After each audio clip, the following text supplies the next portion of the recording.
Are you Googling something? No, I'm scrolling the Bible and hoping that something comes up.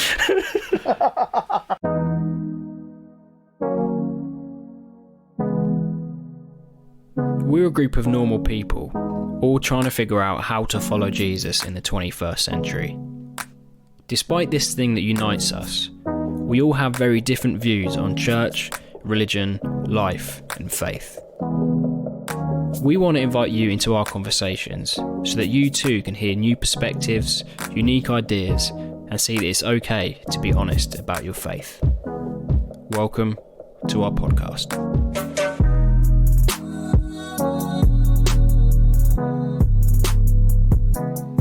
Anyway, let's get this show on the road, shall we? What's the deal tonight, Jimbo? Let's. Well, first, I just feel like, Steve, are you alright? I'm doing okay, yeah, not too bad. You? I'm good. I hate small talk. I've had a very... A podcast is a thing to do then, isn't it? Wasn't my idea. Do you know what? This is fast I'm not becoming even sure one why of the I said highlights yes. of my... This is becoming one of the highlights of my week, to be honest. Is it? Yeah. Steve. I mean, I'm enjoying talking to you. Yeah, of course, but I mean... But I wouldn't say I'm highlight. enjoying Jamie being bossy, but... Yeah. Sorry. What does that say about my week? Hang on, how am I being bossy? You got to have this guard and make sure your microphone's working, and you got to turn up at 8 o'clock. You got to respond to every message I ever send. Well, just one would be nice. Well, you don't even say thank you when I respond to one. That's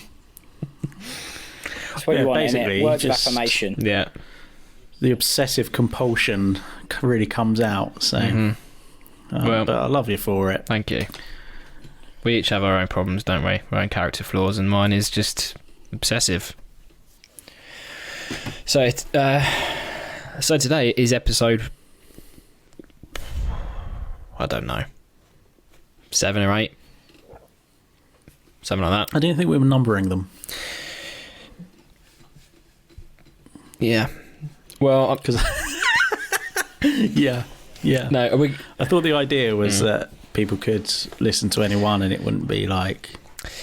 Yeah, they're not in any particular order, but the Apple podcasts do number them. So, Right, okay. yeah. Were you planning on doing like a weekly instalment, Steve? Like a story? Tune in next week. Yeah. Episode. That's not a bad idea, really. Yeah. What, Got to like a finish cliffhanger? on a cliffhanger. Yeah. Yeah. Just to get them to come back. Like that bit in Toy Story. Flipping Toy Story. You would not believe Can't the get amount away of from it, Disney can you? films that we've been watching recently. Have you seen The Mandalorian yet? I started it, and I'll be honest with you. Go on. I think I just Got need to your give it cup of tea? another... Well, I'll give it another You've go. never been a massive like Sci-fi. sci-fi fan. No, fan, have you? not really. Not really. Well, then that's probably not going to be your cup of tea. Steve, have you seen it? No.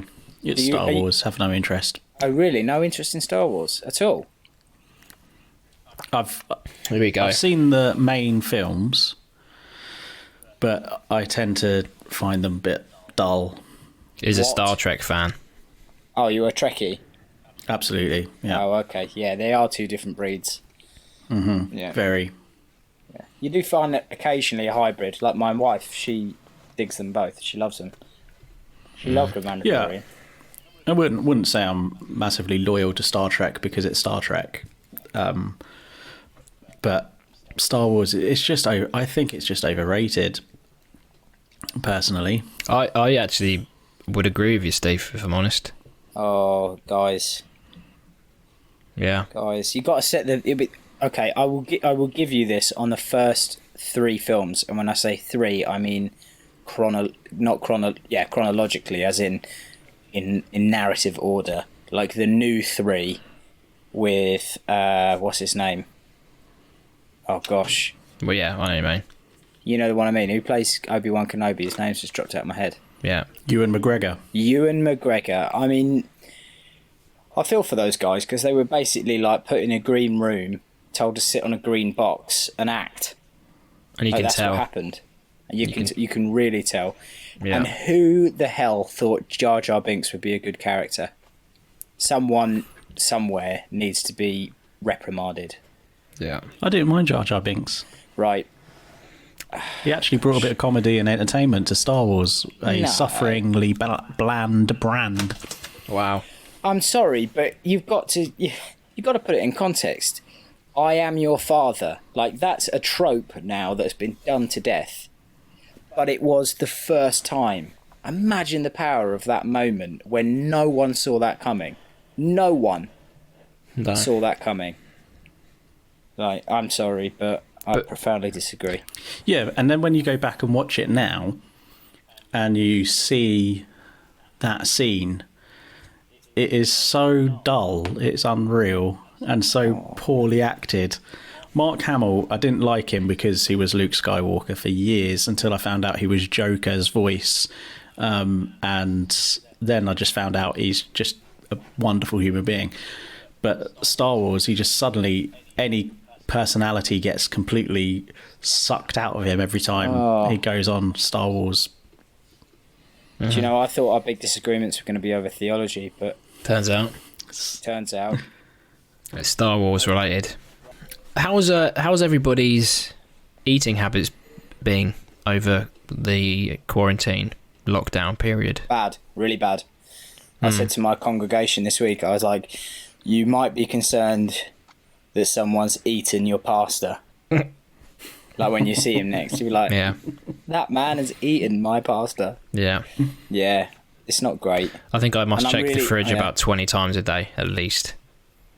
And the answer's still, we've got nothing. Nothing. Yeah. Oh, wow. I've become more disciplined. Oh, have you? Oh, wow. Well Go done. on, Steve. Go You on. should share your secret. It's Is it just because McDonald's is closed? basically, my life was takeaway in between going to places. And I haven't had a single takeaway since lockdown. And Wow. and I even said to you That's the other night, 9 weeks now. now that the lockdown has been slightly eased, I said to Steve the other day, should we go for like a drive-through KFC, which is just open near me?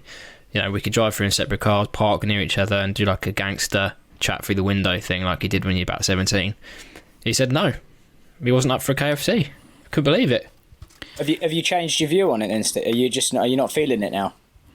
I literally have no desire for KFC, for anything that I can make in my kitchen. Wow. I have no desire to go and buy That's great. from That's from really good. anywhere else. If it was a particular restaurant where I'm like, their food is amazing, then I will go for a treat. Shout out to Effie's Effie's Barbecue Dunstable. Yeah, basically. This is a great little link. Do you know what? Talking about things that have changed, the one of the things that's really changed for me over this period is my like of burgers on a barbecue. Now, let me explain. Right. Okay. I've always felt that burgers on a barbecue was like the most underrated thing in the world. You know, when you'd go to a barbecue Yeah. and it'd be like, we've got sausages and burgers, I'd always be really disappointed in that. Yeah. Underrated or overrated? Overrated. Did I say underrated? Sorry. You Yeah. meant overrated. Overrated. Yeah, I was just always like, really, burgers? But a few things have changed for me. One, if you invest a little bit more in some proper burgers, so Yeah. less like processed meat and more like chuck steak, Yep. that makes a massive difference. Yep.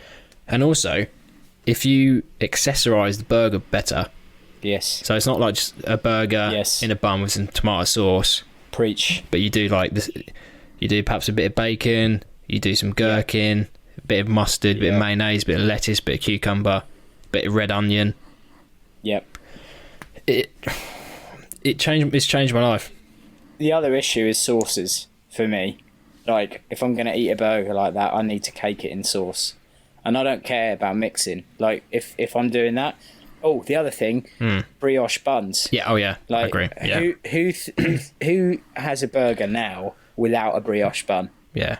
Unless we're desperate, we would try to do the brioche one. Yeah. But I mean, it's totally brioche- transformed our meals. The other day I actually lit the barbecue just to cook us burgers, which I would never have done like a year ago. No way. And it was the best burger I've ever had. It was delicious. This is premium content. This is. I mean, like lessons Yeah. from Corona. Screw the spiritual, theological stuff. It's like, guys, get yourselves down to Tesco's. Buy a better burger. Yeah. You owe it to yourself. The little bit of cheese on there as well makes a massive difference. What kind of cheese? Because that makes an even bigger difference. Well, this is another thing that I would say has changed. I used to be quite partial to the plastic cheese. Right. Because a bit of a dirty burger is quite nice sometimes. But actually now, a really nice bit of cheddar is really good. Really I'm going to nice. say something controversial given our family history here. You're going to say Stilton, aren't you? Yeah. Yeah. Especially if you've got bacon on that bad boy. Mm. Steve, thoughts on the Stilton? I don't do cheese. What? Oh gosh, this isn't even a Revelations, isn't it? Steve's no been- Star Wars, no cheese. Yeah. Oh, Steve. Well, no. Are you even a Christian? I do cheese. I do cheese. Yeah, it's you lot I'm worried about. I do cheese. I will have cheese. So I've actually started quite liking quite very mature cheddar cheese melted on toast. Nice. But grated melted on toast, not sliced melted on toast. Taste is very different. Can I query that? Because I don't understand how that's possible, how the taste... I can agree with you texture-wise, but I can't understand the taste. Okay, texture, which does have an effect on the taste. Hits your mouth differently. Yeah. And also left in for a bit longer than you need to leave them in for. But anything beyond cheddar and probably, what is it, camembert? Camembert. Camembert. Yeah, we like that, don't we? I just don't want to touch the stuff. Me and Steve occasionally have the old romantic night in with a camembert and a glass of wine. And some chutney, don't we, Steve? Oh, yeah. It's really good. Some nice bread. Yeah, a bit of nice crusty bread. Anyway. You guys need a moment? No, we're good.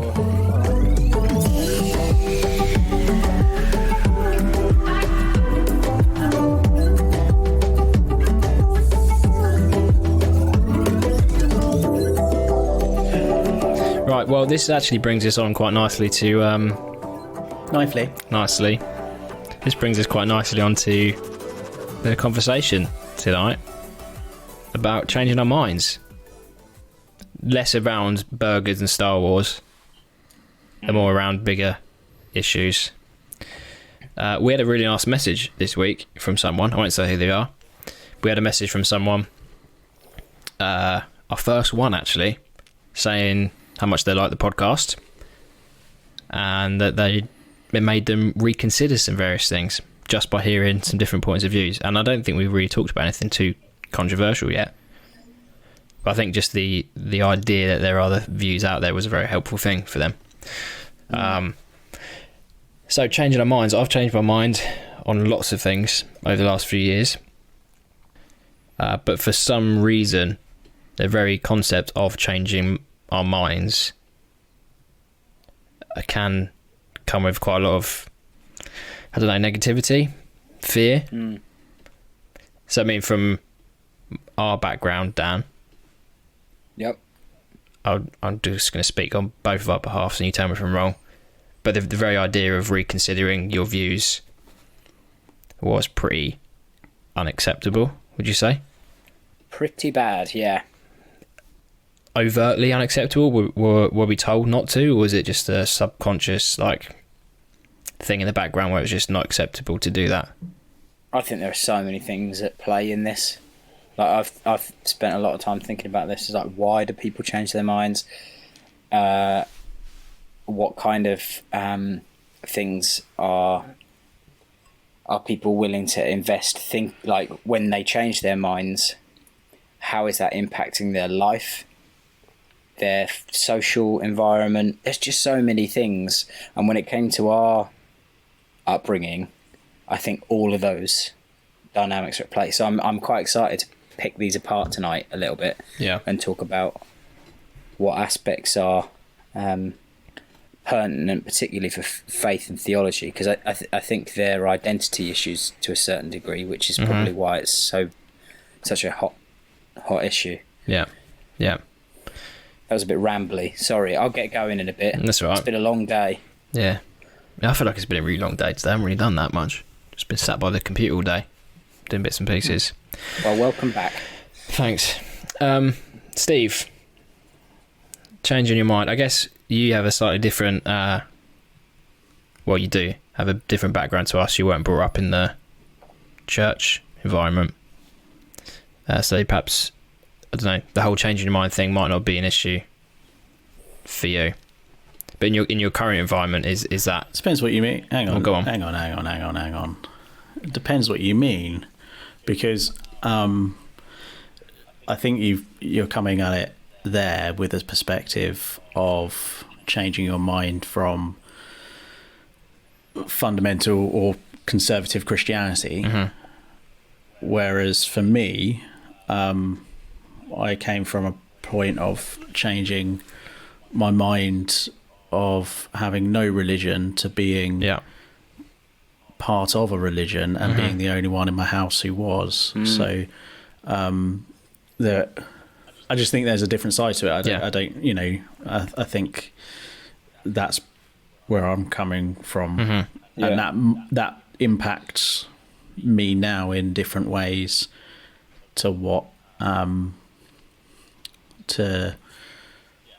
think that impacts me in different ways, that it probably in ways impacts me in different ways for my faith and life, that are reasons why I might be doing things or believing things in the way that I am compared to you guys. I don't know. I guess where there are a couple of things in this for me. One is the actual process of how one goes about changing their mind from position A to position B. That there's that kind of area of discussion about the psychology or the sociology of change. There are then the aspects of change about the positions themselves, A to B, and the type of change you might be moving left or right. You might be moving liberal conservative. You might be moving from certainty into doubt, or vice versa. So there's the two positions.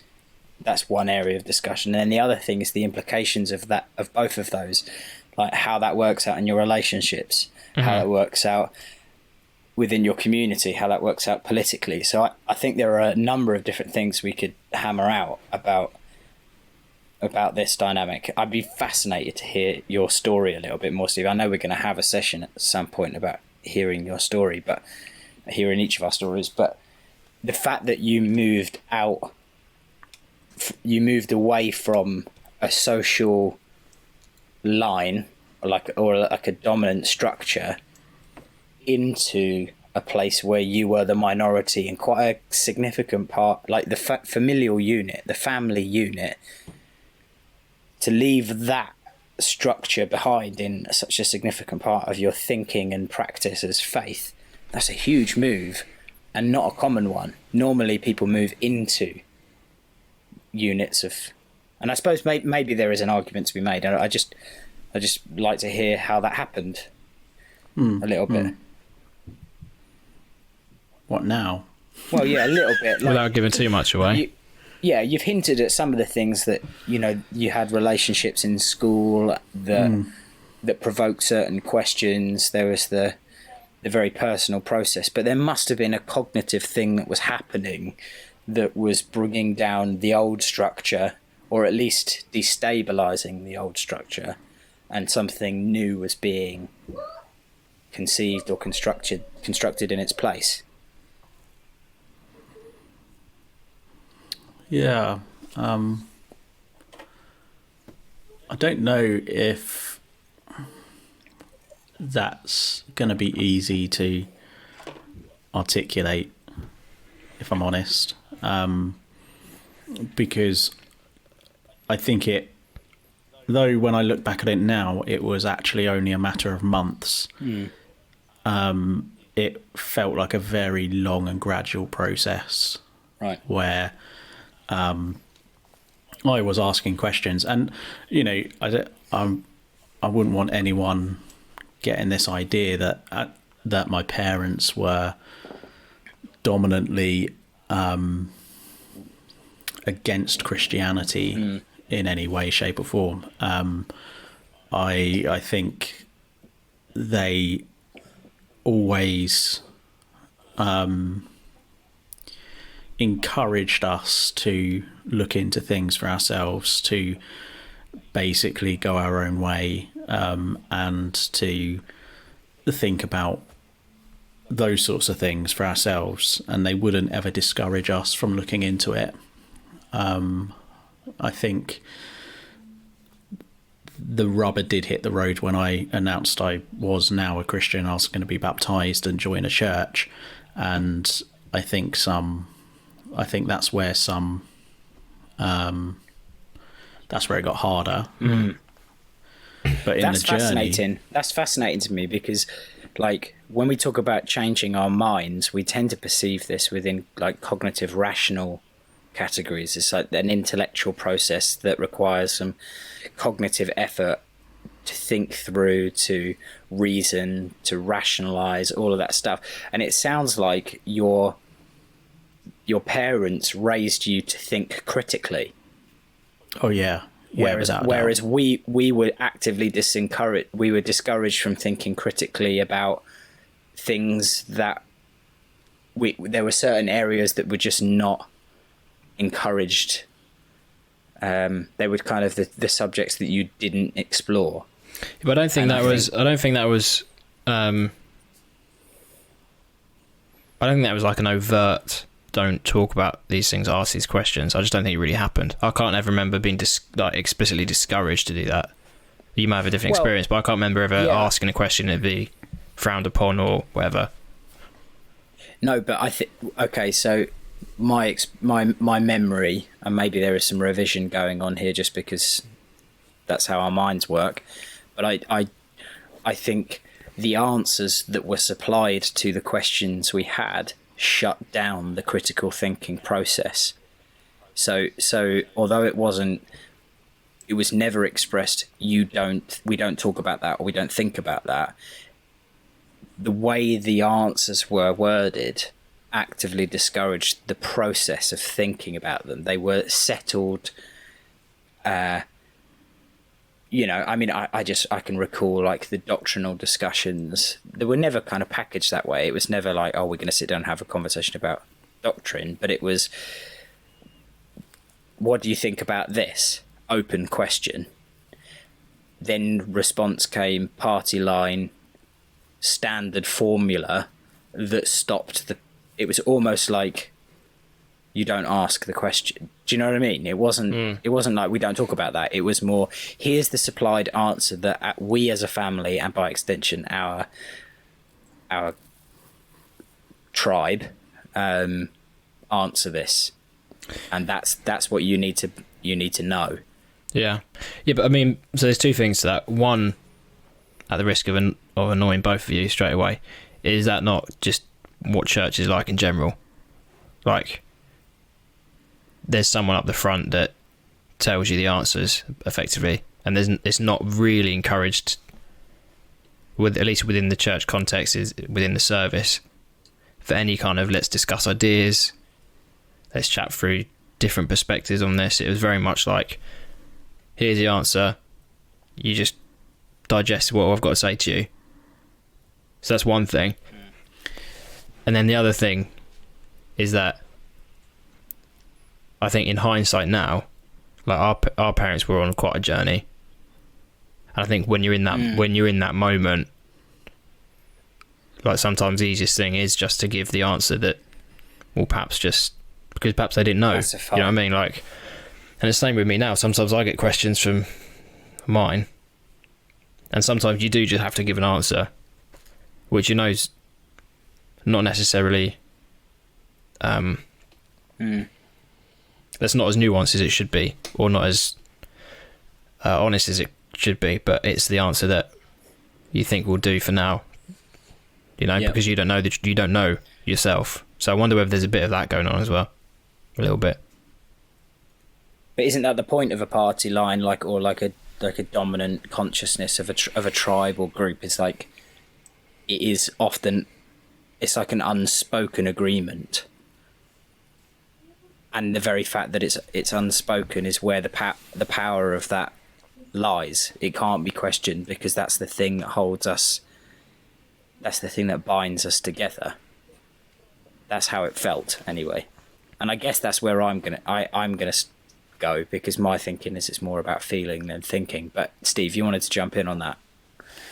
Yeah, I think on balance, I think this very often gets diluted down to being just about, the religious homes do that, the evangelical Christian homes do that. We never sat round and went, okay, let's have a big discussion about God, and let's put the melting pot out, and let's all talk about our views and what's your different opinion, and what's your different opinion. You know, there's things like for me, Labour and Conservative. I come from a very Labour family, and we would, you know, we have discussions about that now.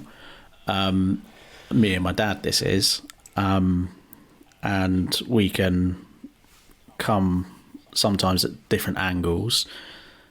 But when I was younger, well, we're a Labour family. Conservatives are evil. Conservatives are bad. Margaret Thatcher is the worst woman who ever lived. And I couldn't tell you why. I just knew she was. And so it's not just, I feel I want to kind of say it's not just, you know, I don't think families deliberately kind of go, right, here's a party line, you're going to have to follow it. I think that's just a natural part of being a family. Yeah, I agree. I agree. And I can't really remember sitting down and having explicit conversations about a lot of these things. And I think a lot of our the stuff that is informed, at least our early life of what we believed, wasn't just about family, it was about the church as well. And that's what I kind of mean by that's what I think. Because we were part of a wider community and that was tied to family, there was a real grey area between there was no real hard boundary between this is our family and this is the church. And so we kind of the transaction between, you know, there was no dividing line between those two things, so you believed what you were told. And I do largely agree with what you're saying about the way that teaching we're much better as church communities at giving people answers than working out how to live with the questions. I know it sounds very cliche, but I think there is something there around what we understand by truth and what we understand by certainty, that actually the highest ideal is to be sure. And I think that's tied to a whole load of other theological questions about assurance and knowledge and even the character of God, which you know we can't cover in one evening. But and also there's a fear element to this, which I don't think applies in the same way to, you know, Labour, Conservative, vegetarian, meat, all that. So does all that same thing. So does. No, I'm sorry. Well, I mean, I don't try telling my dad, as his son, that you voted Conservative. Yeah. Well, I don't mean fear of parents. I mean a fear of the consequence of being wrong. So, you know, I'm pretty sure that you weren't told that if you voted Conservative that you'd be like sent to eternity in hell. No, but you were So- told you were a effing moron. Yeah. And that was continue in passive aggressive hostility for months. So Yeah. it's not the same Yeah, I mean, I'm sure that's not weight of particularly pleasant. consequence. But it's not. I don't want to diminish that, and because I think it is very real. There's I think there are similar parameters on that one. Isn't it just a basic tribalism? Mm-hmm. I think that's where a good amount of the literature would use the terminology. So the tribal understanding is bound together by the narrative, and if the narrative for inclusion is political over blue or red, then exclusion from the tribe is based around that story. It's just a different type of exclusion. Now, granted, the ideology of eternal exclusion from your tribe is a pretty powerful ideology and a pretty powerful narrative to get you to stay within the tribe. You can do a lot of people management with that kind of story, but they're still tribal stories that retain the identity of this group of people. Yeah. So I'm leaning a little bit more to Steve. It's just the fact that the most severe consequence of voting for a different party was exclusion in the here and now. Yours was pushed into a later kind of time frame. There's still stories of tribal exclusion. Yeah, no, I'm not denying that. I can imagine that being a real thing. But it's not like, for us, it wasn't as though you've just annoyed or betrayed your family.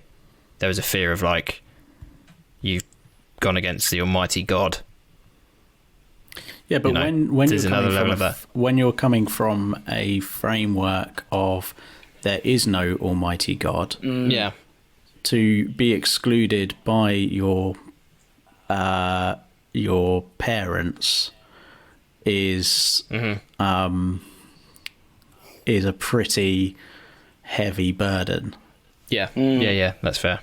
And it's not a massive jump to see the biblical, and the metaphorical language of God as Father. It's the ultimate parental exclusion. That's why it has such an emotional power, because that language pulls at the deepest human emotion. Yeah. It's not purely a cognitive rational thing. So that's where I think the whole changing our mind thing, I don't think really at quite a significant level, I don't think it's really a rational thing about, I reasoned this out. I think I think so much of how we change our mind is an emotional process. And that is to do with relationships, it's to do with context, it's to do with journey and story. There's obviously a rational element to it, but people believe the most irrational things. Yeah. So and the level of cognitive dissonance in a number of people, and I'm sure I've got it. The very fact it's cognitive dissonance is that I can't really identify it. You need other people to point that out, which is why I think our particular setting shielded us from the possibility of, such was the strength of the binding us together with this story, is that it completely blinded us to any other possible narrative. It wasn't just that there were other stories out there. It was just that they were so patently wrong that they're not even worth thinking about. I mean, can you remember walking through on school trips, the museums? I remember this vividly, walking through the museums on school trips and looking at the badges and Neolithic drawings and writings, or cuneiform tablets, and it said X thousands of years ago. And I've been raised with the young Earth creation model. I was like, they're wrong. I was 12. And I'm screw these scientists. You're what do these scientists know? And then you hear yourself think back to that. You think, isn't that just the political narrative that's going on in such a huge part of the world right now, where irrational story has been sustained because of a tribal identity that's allowed people to say, yeah, climate change isn't real.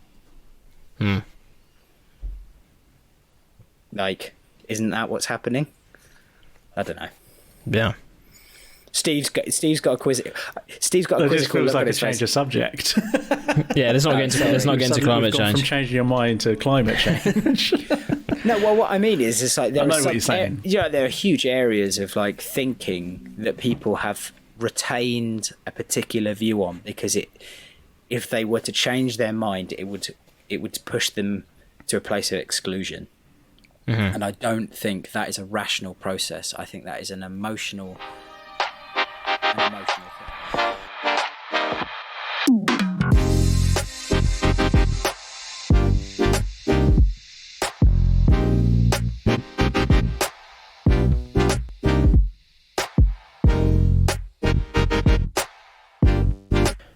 Well, Dan, what's the because I know we don't need to get into the ins and outs of exactly the things that we have changed our views on at this point, but I know that you have shifted quite significantly. Yeah. In various things, as have I, and I'm sure you have to some degree, Steve, as well. What's the effect been, do you think, in terms of social, in terms of relationships and your place within the group and all that kind of stuff? Have you seen any negative impacts of you being willing to change your mind on stuff? Yeah, I think particularly within, and this is another Christian podcast, so we're talking about this stuff. So the world that I inhabit is largely a Christian world of church and organised religion, and I come from a family where that has been kind of the defining factor or the defining element of our identity, or the shared identity. And so the idea that you would be willing to change your mind means that you're willing to step outside of that community or that family identity. And I don't know I'm not sure people are very good at relating to you when you're outside of that, because where's the shared space? If you're not willing to have a conversation where you're open to the possibility that the person you're talking to could teach you something, then you're immediately defensive, and that just means that you can't connect. And so I just end up talking about the weather a lot with people. Like within my family, it's like, let's find the trivial small talk conversation that's not going to put any enmity between us, because I know that you're not ready to have a conversation where either of us could change my mind, because I'm still learning. Like there are things I'm constantly changing my mind about because I'm finding new data. Yeah. And it just seems to me to be a bit more of an honest way about doing things. And maybe I'm wrong, but I just think to cook the books beforehand and say, I've already made up my mind before the juries come in, I'm a bit like, well, what can I do with that? Chickens haven't even been fertilised yet. Don't count your chickens. Chickens haven't been... Yeah, got you. Right, Yeah. I know where you're going with that. I was like... So, you started your... Now, this term has been used to death. But go on, say it. Please say it. The deconstruction. Oh, Yeah. What word did you just say, Steve? journey. I thought you were going to journey. Journey. Oh no. Which is equally bad. I used it earlier. Did you? No one picked me up on it. Yeah. Journey. But deconstruction. Yeah. Yeah, deconstruction. There's a lot of reasons why I don't like that word, but Yep. it's what people mean. So let's just go with it. You started that Yeah. earlier than I did, and part of that is because you were studying Yep. for degrees and masters and all that kind of stuff. Yep. So you were kind of forced into reconsidering some things. But you did that before I did, and I do remember that there was a bit of an awkwardness about some of the conversations, because it's like something is very important to you. We can't really talk about because we've got no common ground on that anymore. Yeah. And that's between me and you, who get on relatively well. Yep. So that must be even worse. I mean, we're always going to have common ground, things that we can talk about, even if we try to avoid anything theological or religious or God talk or anything like that. But with people outside of that immediate connection, That must be a blooming nightmare. It is, and I think that particularly when it comes to faith and theology, its tendrils reach into all aspects of life. Like, because my politics are informed by that, so I can't talk about politics, because it's like, well, I'm going to have a particular view on that. If someone says, why do you think that? It's like, well, there we go. You know, I can't. It's like my career, my vocation, that's out. You know, the way I raise my son, the relationship I have with my wife, how I spend my money, what I read, the films I watch, you know, all that stuff is impacted by the structure that I would, or the context of faith, or the impact of faith, I suppose. It's like you can't separate those things out. So it reduces your conversation to very, very little, and that's painful sometimes with family. I think is the most painful, because and it's difficult because you don't want to come across as arrogant, and I work really hard to try not to do that, because the truth is, and this is the truth, it's like I've read across the boundaries that you have expressly said you don't want to read. So I'm only using the terminology of being more widely read because that is the definition that you're giving it. So I'm not saying I'm more widely read than you are. It's just you have told me you only want to read within this subset of literature. So by default, I've read more than you have. I've invested huge amounts of time, money, energy, effort in this area of exploration, and you are standing in front of me saying what you are doing with your life, what you have done with your life is actually meaningless to me. And I actually, more than that, I think you're so wildly wrong that you're going to pay for it at a spiritual level. That's really painful to sit and hear that from those that raised you. That's really hard emotionally, because all you long for is that they might encounter something of the just incredible breadth and grace of God. That means that to the pure, all things are pure. Like there's, you know, if God is God, then what are you worrying about? It's just like, go learn, go be free. It's like, Yeah. I don't get it, but I think that's because of all those other areas about assurance and confidence and certainty and the exchange of faith for those things, I think. Yeah. But it's painful. It's painful at times. Yeah. Yeah. How did you navigate your way through that? Because I imagine right at the beginning, you're going to feel that much more acutely. Yeah. I mean, at the beginning, I was not very patient with people, and I think at the beginning, I was really irritable about it, because I was just like, and I was arrogant, and I'm sure that arrogance still flares up, like no doubt. But I think I just had to grapple with the fact that some of the voices that I'd once listened to were no longer helpful for me. Yeah. I think I said this to you before about the Matrix. Did I say the whole thing about the Matrix? I think I did it out of a podcast. There was a scene in the Matrix that really shifted my thinking on this. It's like when Neo is told by the Oracle that he's not the one, and then is later told by Morpheus he is the one. He has to grapple with that disjuncture and that disconnection. And Morpheus says to him, she told you what you needed to hear.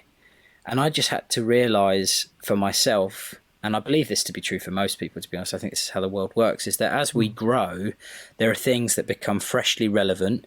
There are things that you have to unlearn. There are things you have to deconstruct and rebuild because they're no longer fit for purpose. I think that's happening even within our scriptures. And until we acknowledge that human journey, then we'll always cling to these idols of concrete certainty. Like I've got my image of God and I'm not going to let it change. The very fact that Israel chose to refuse to solidify their image of God and keep him a living God that interacts with the world. He's a character in the story. To me, suggests the fact that there's movement, there's dynamism, there's shift. You know, they made some incredibly radical change. Like, God repented, God changed his mind.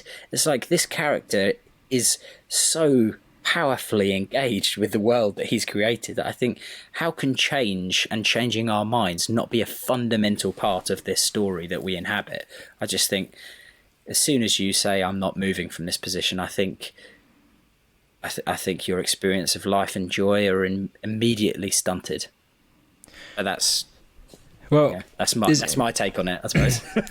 Isn't that funny that, so Steve, you were saying earlier on about you made a massive change even moving into the world of religion. that was what I find really funny is the absolute basis of Christianity is about repentance, right? That's the whole thing, is about that, which means just a changing of your mind. Yeah.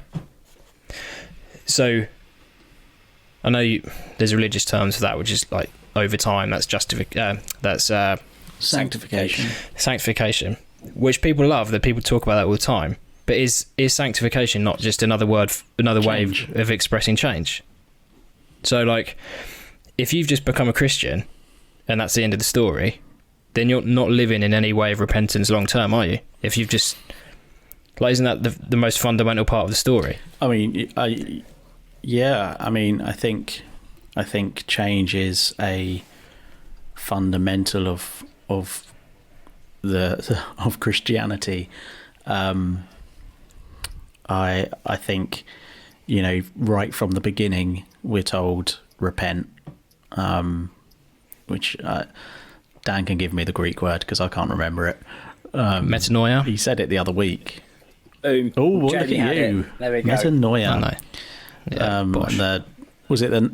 Yeah, the gnosis and the meta, kind of, you know, the two together. Gnosis being mind. And knowledge, right? changing, knowledge. Changing of your cognitive practice that impacts the way you live. Yeah, and so you've got this idea that you're going to change your thinking, which changes your way of life, your behaviour, everything. And I think Dan was just, it was so interesting to hear him articulating how everything in his theology impacts in every area of his life. Well, that's what actually it's meant to do, isn't it? That's what we find in the scriptures. It's the believers walking by faith, and that walking being living, and in every area of our lives being changed. And it's refreshing to hear someone talk like that. I must just say that's also in the area of where I cock it up. So even the fact that, do you know what I mean? It's like, because I think that's the other thing. It's like, that's not me making a claim that everything I do is informed perfectly. It's actually, even when I screw up and do something, say something, look at something, think something, the categories within which I understand them to be unhelpful are framed by the theological view.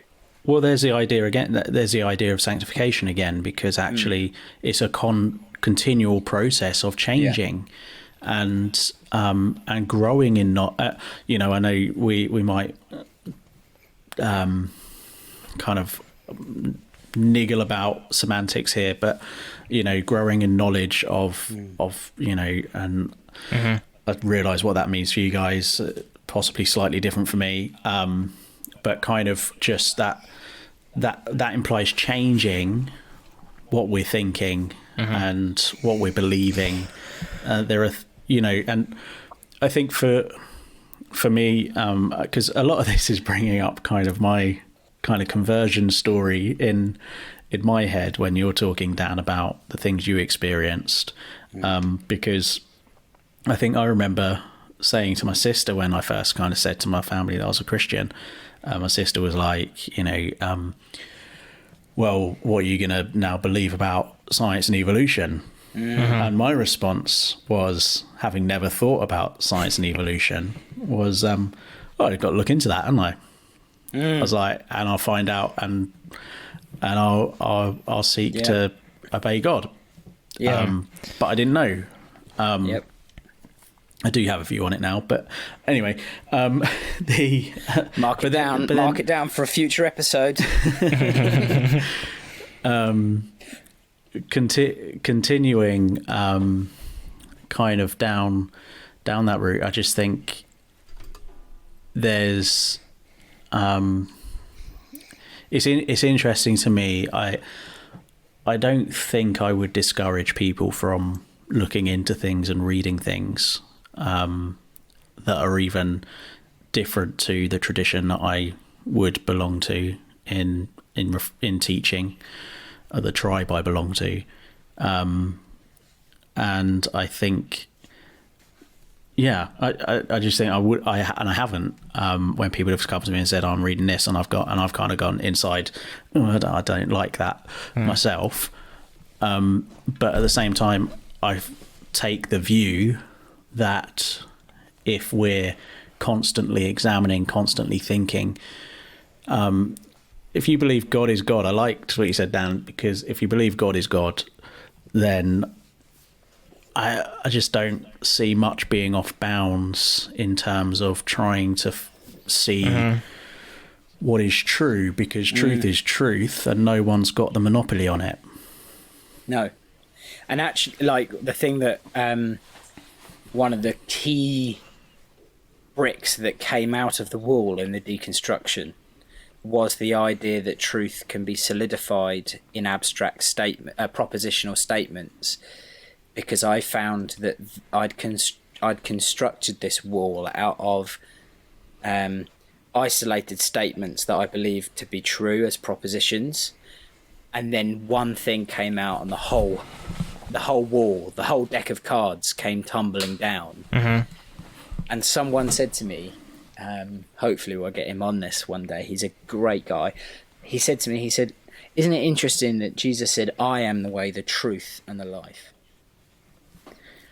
And I remember just like looking at him all confused, and he was like, isn't it interesting that Jesus called his disciples and his followers to truth, not in a set of ideas, but in a relationship?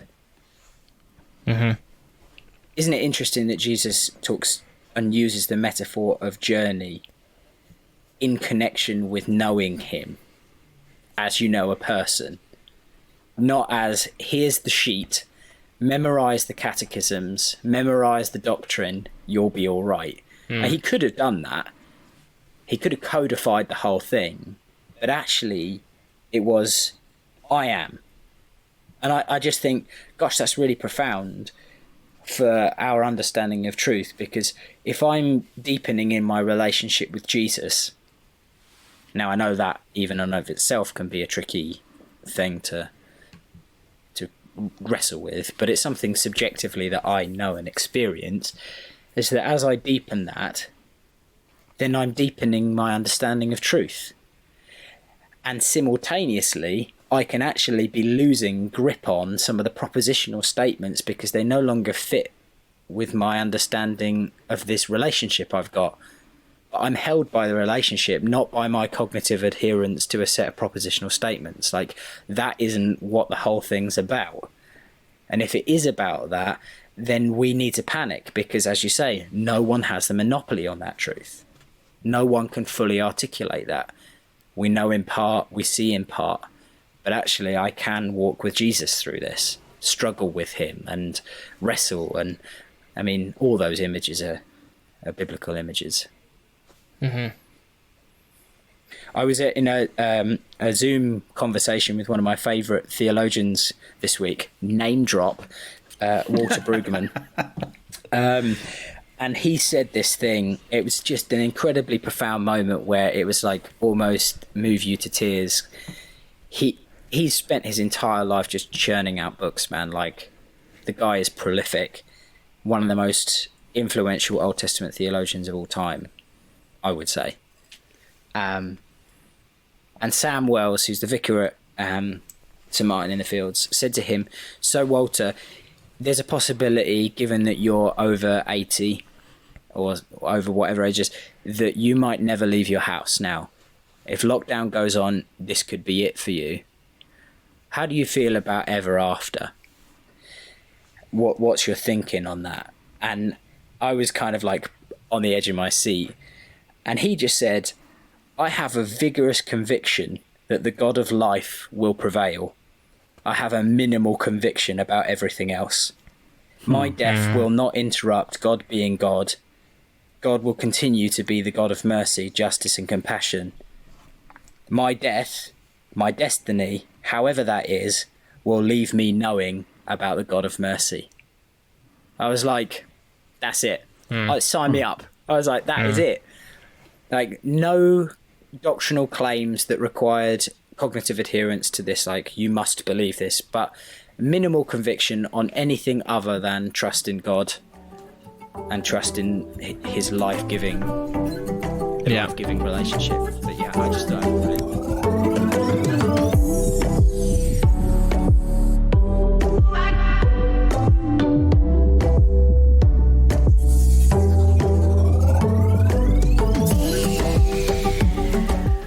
So we're gonna do our stories another time properly, but part of the reason why I left the church I was recently, well, I say recently, probably, I don't know, 2 or 3 years ago now,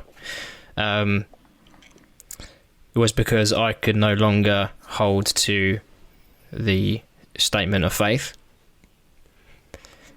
Now, are we just setting people up for the type of events that then led me to have to leave, when we have these kind of rigid sets of beliefs that people need to stick to and say that they hold? Like, is that something we should just drop? Because if we're saying this is about a person, we have trust in God, however that's going to work out, and like nowadays my feelings on lots of things are really loose, because I don't hold, like you said, those kind of individual statements of belief that tightly. Are we just screwing people over by asking them to adopt these things, some of which, by the way, are very particular and unnecessary in the scheme of like Christian orthodoxy, and that for me kind of, I feel like that sets people up for a big crash when you do that. Now, both of your churches have those type of things, is that right? Fair to say? Not necessarily the specifics I just said, but can I keep asking you some questions? Yeah. So, when you thrash that stuff through, did they say they'd change it? No. I don't want to. No. We're still clear of the specific church, but like I want to get into this because this is interesting to me. So, when feel you free to had jump that in, Steve. Conversation, yeah, come on, Steve. Like, I was just wondering, did you have to leave? That's where I was going. Yeah, go on. I'm a bit cheeky on that one, but from their point of view at that time. Well, this is a complicated story because they weren't really willing to discuss it with me, so I don't. Go on. Come on. Be general, it's fine. I don't think. Yeah, be general. You're not going to say the name, are you? No. Okay, so I went to have this discussion to say I can't hold to some of these things. Yeah. And when I say some of these things, it was lots of those things. What did you do? Did you like drive up to the pastor's gate and like rip the statement in faith in two and said, "This is shit"? No, I went to the door and I nailed it into the door. Awesome, excellent. No, I didn't really.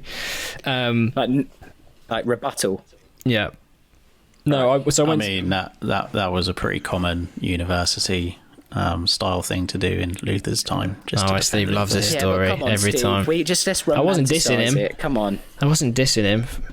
Steve, every time I hear someone say about the nail thing, Steve jumps in with, "Oh, I didn't actually do that," or whatever. Oh man. Yeah. Okay. So to keep it general, there was no like specific "you have to leave," but when I signed up, I had to sign a document to say that I will hold to these things. Yeah. Yes. You have to sign a that's document fairly saying standard. what? I had to sign something to say I hold to these beliefs. Yeah. Okay. Okay, Yeah. so it's for me to become a member To become a member of that church. Yes. Yep. Okay, so then there wasn't like an explicit, if you do not believe these things, you have to leave. But it was like Steve is so angry. No. To get you to sign that, it kind of, I mean, that's pretty implicit of what needs to happen if you don't agree with it. Yeah. Okay, exactly. Yes. Yeah. So I was not like told, if you do not believe these things, you have to leave. But the very fact that that was part of my membership deal. It's kind of like, yeah. Like, I'd like to be part of your gym, but I don't want to pay anymore. Yeah, fine. You crack on. Yeah. So yeah. So that was the general way, the way that worked. So yeah, my intention is not to necessarily go into those individual things, but the point is, No, that's fine. But the point is, there are that was not a unique thing. Yeah.